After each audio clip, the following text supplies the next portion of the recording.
നമ്മുടെ മക്കളൊക്കെ primary school കൊണ്ടാക്കുന്ന സമയത്ത് ക്ലാസ് റൂമിൽ ഇരുത്തി നമ്മൾ തിരിച്ചു പോരുന്ന സമയത്ത് നമ്മളെ വീട്ടിലേക്ക് വിടാതെ നമ്മൾ അവരെ കൂടെ ക്ലാസ് റൂമിൽ ഇരിക്കണമെന്ന് വാശി പിടിച്ച് കരയുന്ന മക്കളാണോ?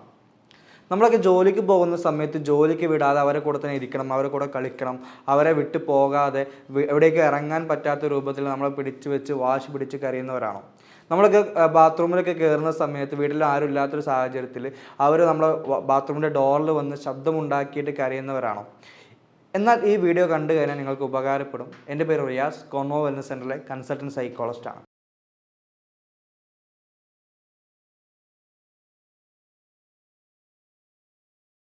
ഒരു 3ാം ക്ലാസ് പഠിക്കുന്ന ഒരു മോന് സ്കൂൾ കൊണ്ടാക്കിയ സമയത്ത് ഉപ്പ തിരിച്ചു പോരാൻ നിൽക്കെ ആ ഉപ്പയെ വീട്ടിലേക്ക് തിരിച്ചും വിടാതെ ഉപ്പയുടെ കൈ പിടിച്ച് ക്ലാസ് റൂമിൽ തന്നെ ഇരിക്കണമെന്ന് വാശി പിടിച്ച് കരയുകയും അത് പ്രകാരം ആ ഉപ്പ മറ്റുള്ള പാരൻസൊക്കെ പോയി കഴിഞ്ഞിട്ടും ആ ക്ലാസ് റൂമിൽ ഇരിക്കുകയും കുട്ടിയുടെ ക്ലാസ് കഴിയുന്നവരെ കുട്ടിയുടെ കൂടെ ഇരിക്കുകയുണ്ടായി. ഇത് ഒരു ദിവസം സംഭവിക്കും. ഇതേപോലെ തന്നെ മറ്റൊരു ദിവസം കുട്ടിയെ കൊണ്ട് സ്കൂളിൽ ക്ലാസ് റൂമിലേക്ക് ചേർത്തുന്ന സമയത്ത് കൊണ്ടാക്കുന്ന സമയത്ത് വീണ്ടും കുട്ടി വാശി പിടിക്കുകയും ഉപ്പ കൂടെ ഇരിക്കണം, ഉപ്പ വീട്ടിലേക്ക് തിരിച്ചു പോകാൻ പാടില്ല എന്ന് പറഞ്ഞ് വാശി പിടിച്ച് കരയുകയുണ്ടായി. അപ്പോൾ ടീച്ചർമാർ പറഞ്ഞു കുഴപ്പമില്ല, കുട്ടിയുടെ കൂടെ ഇരുന്നോളൂ എന്ന് പറഞ്ഞിട്ട് വീണ്ടും ഉപ്പയെ ക്ലാസ് റൂമിൽ കുട്ടിയുടെ കൂടെ ഇരുത്തുകയുണ്ടായി. ഇങ്ങനെ 2ഉം 3ഉം 4ഉം വട്ടമൊക്കെ ആവർത്തിച്ചപ്പോൾ ഉപ്പയ്ക്കത് വല്ലാത്തൊരു ബുദ്ധിമുട്ടായി തോന്നുകയും അങ്ങനെയാണ് ആ ഫാമിലി എന്നെ സമീപിക്കുകയുണ്ടായത്. ഞാനിന്ന് ഇവിടെ പറയാൻ പോകുന്ന വിഷയം, ഈ ഒരു വിഷയം എന്ന് പറയുന്നത് സെപ്പറേഷൻ ആൻസൈറ്റിയാണ്. സെപ്പറേഷൻ ആൻസൈറ്റി എന്ന് പറയുന്നത് നമ്മളെ ക്ലോസ് ആയിട്ടുള്ള ഏറ്റവും ഇഷ്ടപ്പെട്ട അടുത്ത ആളുകൾ നമ്മളിൽ നിന്ന് വിട്ടു പിരിഞ്ഞു പോവുകയോ നമ്മളിൽ നിന്നും അകന്നു പോവുകയോ നമ്മളിൽ നിന്ന് മരണപ്പെട്ടു പോവുകയൊക്കെ ചെയ്യുന്ന സമയത്ത് അവരെ നമുക്ക് തിരിച്ചു കിട്ടത്തില്ല, അല്ലെങ്കിൽ നമ്മളിനി അവരോട് കൂടെ ഉണ്ടാവില്ല, അവർ നമുക്ക് നഷ്ടമാകുമെന്നുള്ളൊരു പേടിയാണ് സെപ്പറേഷൻ ആൻസൈറ്റി എന്ന് പറയുന്നത്. ഈ സെപ്പറേഷൻ ആൻസൈറ്റി പൊതുവെ കുട്ടികളിലാണ് കാണപ്പെടാറുള്ളത്. പലപ്പോഴും ആയിട്ടും മുതിർന്നവരിലും സെപ്പറേഷൻ ആൻസൈറ്റിയൊക്കെ കാണാറുണ്ട്. പാരൻസിലൊക്കെ, വളരെ വയസ്സായിട്ടുള്ള പാരൻസിലൊക്കെ ഈ സെപ്പറേഷൻ ആൻസൈറ്റി കാണുന്നതാണ്. കുട്ടികളിൽ എങ്ങനെയാണ് സെപ്പറേഷൻ ആൻസൈറ്റി കൂടുതലും കാണുന്നതെന്ന് വെച്ച് കഴിഞ്ഞാൽ, വീട്ടിലൊക്കെ കുട്ടികൾ കളിച്ചുകൊണ്ടിരിക്കുന്ന സമയത്ത് വീട്ടിൽ ആരും ഇല്ല എന്ന് വിചാരിക്കുക, നമ്മൾ ഉമ്മയോ ഉപ്പയൊക്കെ ഉള്ളൂ അല്ലെങ്കിൽ പാരൻസ് മാത്രമേ ഉള്ളൂ എന്ന സമയത്ത് ഇനി മറ്റുള്ളതായിട്ട് കുട്ടികളൊന്നും ഇടപഴകാതെ നമ്മളോട് പാരൻസിനോട് മാത്രമാണ് കുട്ടി നന്നായിട്ട് ഇടപഴകുന്ന കുട്ടികളാണെങ്കിൽ, ഇപ്പോൾ വീട്ടിലൊക്കെ കളിച്ചുകൊണ്ടിരിക്കുന്ന സമയത്ത് നമ്മൾ ആ റൂമിലുണ്ട്, പെട്ടെന്ന് റൂമിൽ നിന്ന് വേറെ എങ്ങോട്ടെങ്കിലും നമ്മൾ മൂവ് ചെയ്ത് കഴിഞ്ഞാൽ, അത് വേറെ അങ്ങോട്ട് നീങ്ങിക്കഴിഞ്ഞാൽ ഉടനെ തന്നെ കുട്ടി കരയുകയും നന്നായിട്ട് ശബ്ദമുണ്ടാക്കി കരയുകയും നമ്മളെ കൂടെ വരണം, അല്ലെങ്കിൽ നമ്മൾ അവിടെ തന്നെ ഇരിക്കണം, കുട്ടിയിൽ നിന്നും വേറെ അങ്ങോട്ടും പോകാൻ പാടില്ല, കുട്ടി ഇരിക്കുന്ന സ്ഥലത്ത് നിന്നോ കുട്ടി കളിക്കുന്ന സ്ഥലത്ത് നിന്നോ വേറെ അങ്ങോട്ട് പോകാൻ പാടില്ല എന്ന് പറഞ്ഞ് വാശി പിടിച്ച് കരയുകയും നന്നായിട്ട് ഉറക്കെ കരയുകയൊക്കെ ചെയ്യും. ഇതുപോലെ തന്നെ മറ്റൊരു സാഹചര്യം എന്ന് പറഞ്ഞാൽ, അമ്മയൊക്കെ ബാത്റൂമിൽ കയറി കഴിഞ്ഞാൽ കുട്ടി അമ്മയുടെ ബാക്കിൽ പോയിട്ട് ബാത്റൂമിൽ കതകിൽ നന്നായിട്ട് ശബ്ദമുണ്ടാക്കി നന്നായിട്ട് തട്ടിയിട്ടൊക്കെ നന്നായിട്ട് ആർത്ത് വിളിച്ച് കരയുക, നന്നായിട്ട് കരയുന്നൊരു സ്വഭാവമൊക്കെയാണ് ഇതിനുണ്ടാവാറ്. അതുപോലെ തന്നെ ഇപ്പോൾ ജോലിക്കൊക്കെ പോകുന്ന സമയത്ത് അച്ഛനോ ഉപ്പയൊക്കെ ജോലിക്ക് പോകുന്ന സമയത്ത് ഉപ്പയുടെ പിന്നാലെ ഓടിപ്പോവുക, അല്ലെങ്കിൽ ഉപ്പയെ വിടാതിരിക്കുക, ജോലിക്ക് വിടാതെ തേങ്ങി കരയുകയും വാശി പിടിച്ച് കരയുകയും ഉപ്പ പോകരുത്, ഉപ്പ കളിക്കാൻ പടുത്തണുണ്ടാവണം, ഉപ്പ കൂടെ ഉണ്ടാവണം എന്നൊക്കെ പറഞ്ഞാൽ, അല്ലെങ്കിൽ ഇനിയിപ്പോൾ അമ്മയൊക്കെ പോകുന്ന സമയത്ത് അമ്മയ്ക്ക് എന്തെങ്കിലും പച്ചക്കറി സാധനങ്ങളൊക്കെ വാങ്ങാനോ അല്ലെങ്കിൽ ഷോപ്പിങ്ങിനൊക്കെ പുറത്തു പോകുന്ന സമയത്താണെങ്കിൽ പുറത്തേക്ക് വിടാത്ത രൂപത്തിൽ, അതായത് അമ്മ പുറത്തേക്ക് ഇറങ്ങാനേ പാടില്ല എന്ന രൂപത്തിൽ കുട്ടി അമ്മയുടെ കൈ പിടിച്ച് വാശി പിടിച്ച് അമ്മ കൂടെ ഉണ്ടാവണം എന്നൊക്കെ പറഞ്ഞിട്ട് വാശി പിടിച്ച് കരയുക. ഇങ്ങനെയുള്ള കുട്ടികൾ പൊതുവെ അവർക്ക് ഉണ്ടാകുന്നൊരു ഫീലിംഗ് ആണ് സെപ്പറേഷൻ ആൻസൈറ്റി എന്നുള്ളത്. അതായത് അവരുടെ ഏറ്റവും അടുത്തുള്ള ആളുകൾ, അതായത് ഏറ്റവും ഇഷ്ടപ്പെട്ട വ്യക്തികൾ അവരിൽ നിന്ന് വിട്ടു പോകാൻ പറ്റാത്ത രൂപത്തിൽ അവരോടൊപ്പം ഉണ്ടായിരിക്കണമെന്ന് കുട്ടികൾ വാശി പിടിക്കുകയും അതിന് കരയുകയും ചെയ്യുന്നു. ഇത്തരത്തിലുള്ള കുട്ടികൾ കാണുന്നത്. ഇത് മുതിർന്നവരിൽ എങ്ങനെയാണെന്ന് വെച്ച് കഴിഞ്ഞാൽ, പലപ്പോഴും പാരൻസിലൊക്കെ അവരെ മക്കൾ പുറത്തേക്കൊക്കെ എവിടേക്കെങ്കിലും ട്രാവൽ ചെയ്ത് കഴിഞ്ഞാൽ ആ ട്രാവൽ ചെയ്യുന്നതിൻ്റെ ഇടയിൽ ഒരു 10-15 വട്ടം പാരൻസ് വിളിച്ചിട്ട് ചോദിക്കും, എവിടെ എത്തി, എപ്പോഴാണ് വരിക, എന്തെങ്കിലും സംഭവിച്ചോ, എന്തെങ്കിലും ബുദ്ധിമുട്ടുണ്ടോ എന്ന് ചോദിച്ചിട്ട് ഇടയ്ക്ക് ഇങ്ങനെ വിളിച്ചുകൊണ്ടിരിക്കും.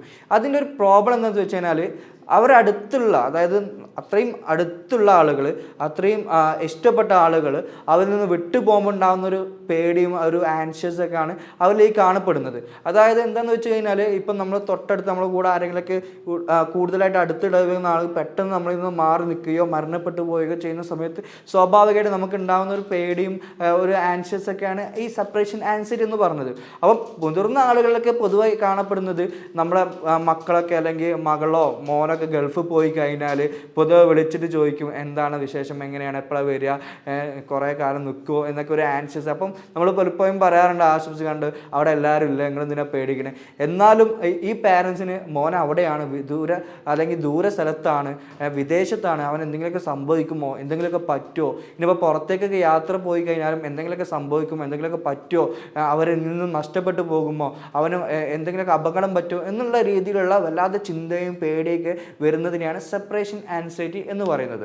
ഇപ്പോൾ പൊതുവെയൊക്കെ കുട്ടികളൊക്കെ ഹോസ്റ്റലിൽ കൊണ്ടാക്കി കഴിഞ്ഞാൽ കുട്ടികൾക്കും ഇത്തരത്തിലുള്ള സ്വഭാവങ്ങൾ ഉണ്ടാവാറുണ്ട്, ഇത്തരത്തിലുള്ള ഒരു പ്രശ്നങ്ങൾ ഉണ്ടാവാറുണ്ട്. കാരണം ഉമ്മയുമായിട്ട് അടുത്തിടപഴകുന്ന കുട്ടികൾ, അത്രയും ക്ലോസ് ആയിട്ട് മക്കളെ പെട്ടെന്ന് ഹോസ്റ്റലിലൊക്കെ കൊണ്ടാക്കുന്ന സമയത്ത് ഒരു 2 ആഴ്ചയൊക്കെ കുട്ടികൾ ഇത്തരത്തിൽ വല്ലാതെ ബുദ്ധിമുട്ടാകും. കാരണം കുട്ടികളൊക്കെ കരയുകയും വാശി പിടിച്ച് കരയുകയും എനിക്ക് വീട്ടിലേക്ക് പോകണം, ഉമ്മയുടെ കൂടെ തന്നെ ഇരിക്കണം, ഞാനിവിടെ നിൽക്കത്തില്ല എന്നൊക്കെ പറഞ്ഞ് വാശി പിടിച്ച് കരയും. അതെന്താണെന്ന് വെച്ച് കഴിഞ്ഞാൽ പെട്ടെന്ന് ആ കുട്ടികൾ ആ ഒരു പാരൻസിൽ നിന്നും പെട്ടെന്ന് അകന്ന് നിൽക്കുന്നത് കൊണ്ട് തന്നെ ഉമ്മ ഇല്ലാതെ എനിക്ക് പറ്റത്തില്ല എന്നൊക്കെ പൊതുവെ കരയാറുണ്ട്.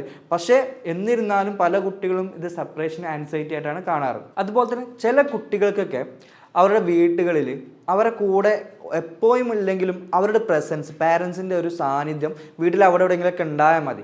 ഇടയ്ക്കൊക്കെ നമ്മളൊന്ന് ശ്രദ്ധിച്ചാൽ മനസ്സിലാവും, കുട്ടികൾ കളിക്കുന്ന സമയത്ത് നമ്മളെ കാണാതിരുന്നതിനാൽ ഇടയ്ക്കൊക്കെ കിച്ചണിൽ വന്ന് ചെക്ക് ചെയ്യും, ഉമ്മ അവിടെ ഉണ്ടോ, അല്ലെങ്കിൽ ഉപ്പ അവിടെ ഉണ്ടോ, ഉമ്മ എങ്ങോട്ടെങ്കിലും പോയിട്ടുണ്ടോ. ഇങ്ങനെ ഇടയ്ക്കിടയ്ക്ക് കളിക്കുന്നതിൻ്റെ ഇടയിലൊക്കെ വന്നിട്ട് എന്ത് ചെയ്യും, അവിടെ ഇവിടെ റൂമിലൊക്കെ നമ്മൾ ചെക്ക് ചെയ്യും, നമ്മൾ അവിടെ ഉണ്ടെന്ന് ഉറപ്പ് വരുത്തിയിട്ട് വീണ്ടും അവർ പോയി കളിക്കും. ഇത് എന്താണെന്ന് വെച്ച് കഴിഞ്ഞാൽ അവർ പെട്ടെന്ന് അവരിൽ നിന്നും നഷ്ടപ്പെട്ടു പോകുമോ അല്ലെങ്കിൽ അകന്നു പോകുമോ, അവരെങ്ങോട്ടെങ്കിലും പോകുമോ എന്നൊക്കെ ഒരു പേടി കൊണ്ടാണ് ഇത്തരത്തിൽ എന്ത് ചെയ്യുന്നത്, കുട്ടികൾ വന്ന് ചെക്ക് ചെയ്യണത്. സ്വാഭാവികമായിട്ട് കുട്ടികൾക്ക് പേടിയുണ്ടാവും. അവർ ഒറ്റയ്ക്ക് നിൽക്കുന്ന സമയത്ത് അല്ലെങ്കിൽ ഒരു തനിച്ചാക്കി നമ്മൾ എങ്ങോട്ടെങ്കിലും പോയി കഴിഞ്ഞാൽ അവർക്ക് എന്തെങ്കിലും പറ്റുമോ സംഭവിക്കുമോ എന്നുള്ള രീതിയിലൊക്കെ സാധാരണയുള്ള പേടിയുണ്ടാവും. പക്ഷേ ഇത്തരത്തിലുള്ള പേടി എന്ന് വെച്ച് കഴിഞ്ഞാൽ അവരായിട്ട് അടുത്ത് ഇടപഴകുന്ന, ഇഷ്ടപ്പെടുന്ന അല്ലെങ്കിൽ അവരുമായിട്ട് കൂടുതൽ ചങ്ങാത്തം കൂടുന്ന ആളുകൾ പെട്ടെന്ന് എന്ത് ചെയ്യുന്നു, അവരിൽ നിന്ന് വിട്ടുപോകുന്നതോ അല്ലെങ്കിൽ നഷ്ടപ്പെട്ടു പോകുമോ എന്നൊക്കെയുള്ള ഒരു പേടിയാണ് ഈ സെപ്പറേഷൻ ആൻസൈറ്റി എന്ന് പറയുന്നത്. ഇത് പലപ്പോഴും ചില ന്യൂറോളജിക്കൽ പ്രോബ്ലംസ് കൊണ്ട് കുട്ടികളുണ്ടാവുന്ന ചില ഡെവലപ്മെൻറ്റൽ ന്യൂറോളജിക്കൽ വേരിയേഷൻസ് ഒക്കെ കൊണ്ട് എന്ത് ചെയ്യും, ഇഷ്യൂസ് ഉണ്ടാവാം. അതുപോലെ തന്നെ പലപ്പോഴും എൻവയോൺമെൻ്റൽ ആയിട്ടുള്ള ബുദ്ധിമുട്ടുകളൊക്കെ ഉണ്ടാവും. അപ്പം കുറച്ച് ഒരു വലുതായി കഴിഞ്ഞാൽ പലപ്പോഴും കുട്ടികൾക്ക് ഹോം സിക്നെസ് പോലെയുള്ള കാര്യങ്ങളൊക്കെ ഉണ്ടാകാൻ സാധ്യതയുണ്ട്. എൻ്റെ അടുത്ത് ഇതുപോലെ മുമ്പ് ഒരു കുട്ടിയുടെ പ്രശ്നമായിട്ട് ഒരു ഫാമിലി വരികയുണ്ടായി. അവരുടെ ഉമ്മയാണ് പറയുന്നത്, കുട്ടിയുടെ ഉമ്മയാണ് ഈ പ്രശ്നങ്ങൾ പറഞ്ഞു തുടങ്ങിയത്. അതായത് ഞാൻ വീട്ടിൻ്റെ പുറത്തേക്ക് എങ്ങോട്ടെങ്കിലും ഇറങ്ങിക്കഴിഞ്ഞാൽ അപ്പം കുട്ടി ഓടി വരികയും എന്നെ പോകാൻ അനുവദിക്കാതെ വാശി പിടിച്ച് അല്ലെങ്കിൽ അവനെ എടുക്കണം, അല്ലെങ്കിൽ നന്നായിട്ട് കരയുക, അവൻ്റെ കൂടെ തന്നെ ഉണ്ടായിരിക്കണം എന്നൊക്കെ പറഞ്ഞിട്ട് എന്ത് ചെയ്യും, ആൾ വല്ലാതെ ഇതുപോലെ ശാഠ്യം പിടിക്കാറുണ്ട്. അതുപോലെ തന്നെ ഇപ്പോൾ ബാത്റൂമിലൊക്കെ കുളിക്കാൻ കയറി കഴിഞ്ഞ് കഴിഞ്ഞാൽ ഇപ്പം വീട്ടിൽ ആരെങ്കിലുമൊക്കെ ഉണ്ടാവും, എന്നിരുന്നാലും അവൻ്റെ അടുത്തുനിന്ന് ഞാൻ പെട്ടെന്ന് ബാത്റൂമിലേക്കൊക്കെ പോയി കഴിഞ്ഞാൽ പെട്ടെന്ന് ബാത്റൂമിൻ്റെ അടുത്തേക്ക് വരികയും ഡോറ് നന്നായിട്ട് ഉറക്കെ ശബ്ദം ഉണ്ടാക്കുന്ന രൂപത്തിൽ തട്ടുകയും നന്നായിട്ട് അലറി കരയുകയൊക്കെ ചെയ്യുന്ന പോലെ ചെയ്യാറുണ്ട്. അതുപോലെ തന്നെ ഇപ്പം എന്തെങ്കിലുമൊക്കെ അയൽവാസികൾ വീട്ടിലേക്ക് എന്തെങ്കിലും സാധനങ്ങളൊക്കെ വാങ്ങാൻ പോകുന്ന സമയത്തോ എന്തെങ്കിലും കൊടുക്കാൻ പോകുന്ന സമയത്തോ ഇപ്പോൾ വീട്ടിലെ ആളുകളുണ്ടാവും, ഉപ്പയോ അല്ലെങ്കിൽ അതുപോലെ ഗ്രാൻഡ് പാരൻസൊക്കെ അവൻ്റെ കൂടെയുള്ള സിസ്റ്റേഴ്സോ ബ്രദേഴ്സൊക്കെ അപ്പുറത്ത് കളിക്കുന്നുണ്ടാവും. പക്ഷേ ഞാൻ പെട്ടെന്ന് അവൻ്റെ അടുത്ത് നിന്ന് മാറിക്കഴിഞ്ഞാൽ വല്ലാതെ കരയുകയും അതുപോലെ തന്നെ വിഷമം വരികയും വല്ലാതെ ഒരു പേടിയാവുന്ന രൂപത്തിലൊക്കെയാണ് കുട്ടി ബിഹേവ് ചെയ്യുക എന്ന് പറഞ്ഞിട്ടുണ്ട്. അപ്പം ഞാൻ കുറച്ച് കാര്യങ്ങളൊക്കെ ഒന്നും കൂടി സംസാരിച്ച് ഇങ്ങനെ കൊണ്ടുവന്നപ്പോൾ എനിക്ക് മനസ്സിലായത് സെപ്പറേഷൻ ആൻസൈറ്റി ആണ്. ഈ ഒരു വിഷയം ഞാനൊരു 2-3 സെഷനൊക്കെ കഴിഞ്ഞപ്പോൾ തന്നെ ആ കുട്ടിയിൽ മാറ്റങ്ങൾ ഉണ്ടായി തുടങ്ങി. അവർക്കത് പെട്ടെന്ന് എന്ത് ചെയ്യാൻ പറ്റിയിട്ടുണ്ട്, പരിഹരിക്കാൻ പറ്റിയിട്ടുണ്ട്. ഇങ്ങനെയുള്ള കുട്ടികൾ ഇത്തരത്തിലുള്ള ലക്ഷണങ്ങളൊക്കെ അല്ലെങ്കിൽ പാരൻസിലൊക്കെ ഇത്തരത്തിലുള്ള ലക്ഷണങ്ങളൊക്കെ കാണിക്കുന്നുണ്ടെങ്കിൽ, അതായത് ലേറ്റ് അഡൽഹുഡിലുള്ള പാരൻസിലൊക്കെ ഇത്തരത്തിലുള്ള സെപ്പറേഷൻ ആൻസൈറ്റിയുടെ ലക്ഷണങ്ങളൊക്കെ കാണിക്കുന്നുണ്ടെങ്കിൽ തീർച്ചയായിട്ടും നല്ലൊരു സൈക്കോളജിസ്റ്റിനെ കണ്ടു കഴിഞ്ഞാൽ 2-3-4 സെഷൻസ് കൊണ്ടൊക്കെ എന്ത് ചെയ്യാൻ പറ്റും, ഇത് പരിഹരിക്കാൻ പറ്റുന്നതൊക്കെ തന്നെയാണ്. അപ്പോൾ തീർച്ചയായിട്ടും നമ്മുടെ ചുറ്റുപാടിലോ അല്ലെങ്കിൽ കുടുംബങ്ങളോ ഇത്തരത്തിൽ കുട്ടികൾക്ക് ഇത്തരത്തിൽ ലക്ഷണങ്ങൾ കാണിക്കുന്നുണ്ട്, അല്ലെങ്കിൽ നമ്മുടെ ഗ്രാൻഡ് പാരൻസിനൊക്കെ ഇത്തരത്തിലുള്ള ഒരു ബുദ്ധിമുട്ടുകൾ കാണിക്കുന്നുണ്ട്. ഇനി നമ്മുടെ ഉപ്പക്കോ ഉമ്മക്കോ അല്ലെങ്കിൽ ഇത്തരത്തിലുള്ളൊരു എപ്പോഴും നമ്മൾ പുറത്തേക്ക് ഇറങ്ങിക്കഴിഞ്ഞാൽ, നമ്മൾ എന്തെങ്കിലുമൊക്കെ ആവശ്യത്തിന് പുറത്ത് പോയി കഴിഞ്ഞാൽ എപ്പോഴും വിളിച്ചിട്ട് എവിടെ എത്തി, എപ്പോഴാണ് വരിക, എന്താ ചെയ്യുന്നത് എന്നൊക്കെ ചോദിച്ച് അവർ കാരണം അവരെ കുറ്റം പറയാൻ പറ്റില്ല. അവരെ ഏറ്റവും അടുത്ത ക്ലോസ് ആയിട്ടുള്ള ആളുകൾ പെട്ടെന്ന് അവരിൽ നിന്ന് മാറുകയോ അല്ലെങ്കിൽ അവർ നഷ്ടപ്പെട്ടു പോകുമോ എന്നുള്ളൊക്കെ ഒരു പേടി കൊണ്ടാണ് അവർ പലപ്പോഴുമായിട്ട് ഇങ്ങനെ വിളിക്കുകയും നമ്മൾ എവിടെയാണ് എന്ന കാര്യങ്ങളൊക്കെ ചെക്ക് ചെയ്യുകയും എപ്പോഴാണ് വരിക എന്നൊക്കെ ചോദിച്ചറിയാറ്. അപ്പം ഇത്തരത്തിലുള്ള ലക്ഷണങ്ങളൊക്കെ നമ്മുടെ പാരൻസിന് ആരെങ്കിലുമൊക്കെ കാണിക്കുന്നുണ്ടെങ്കിൽ തീർച്ചയായിട്ടും നല്ലൊരു സൈക്കോളജിസ്റ്റിനെ സമീപിച്ച് കഴിഞ്ഞാൽ ഈ ഒരു പ്രശ്നങ്ങളൊക്കെ പരിഹരിക്കാൻ പറ്റുന്നതായിരിക്കും. അപ്പം അടുത്ത വീഡിയോയിൽ നല്ലൊരു ടോപ്പിക്കുമായി കാണാം. Thank you.